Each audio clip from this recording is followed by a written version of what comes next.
আসসালামু আলাইকুম এবং ওয়েলকাম টু মাই ব্লগস। না, আজকে ব্লগ না, আজকে হচ্ছে স্টোরি টাইম আপনাদের। যখন আমি ফার্স্ট সেমিস্টারে ছিলাম তখন আমার অনেক ফ্রেন্ড ছিল, মানে অনেক। বাট এখন আর নেই। কারণ আমি যখন ফার্স্ট সেমিস্টারের কথা বলি, যখন ফার্স্ট সেমিস্টারে ছিলাম আমার মাথার ভিতরে আমি জানি না কি ছিল, কেমন ছিল। আমার মনে হতো কেউ যদি আমার সাথে একটু ভালো মতো কথা বলে সেই আমার ফ্রেন্ড, মানে তাকে আমার গাব গাছ তলার যত গল্প আছে আমি সব বলে দিতাম।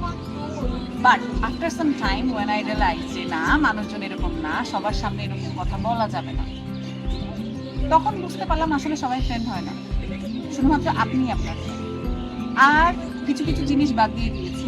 যেমন আগে কিছু মানুষ ছিল যারা আমার সামনে অন্য মানুষের পরনিন্দা করত।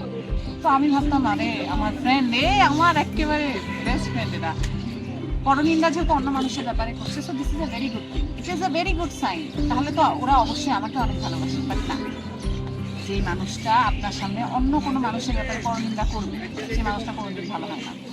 যখনই আপনি এরকম কোনো কিছু দেখবেন, এখান থেকে আস্তে করে সরে আসা ভালো।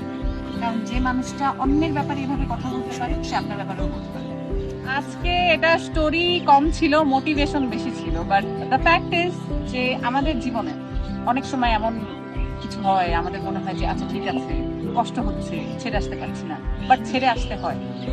আমি অনেক কিছু ছেড়ে দিয়েছি এবং আলহামদুলিল্লাহ ভালো আছি, এবং আই থিঙ্ক সবারই এটা করা উচিত। সো ইনশাল্লাহ এরপরে আমরা গল্প বলবো, story, there will be a story time. But আজকের মতো এই ফার্স্ট টাইমে মোটিভেশনাল স্পিকারই ঠিক আছে। আল্লাহ হাফেজ।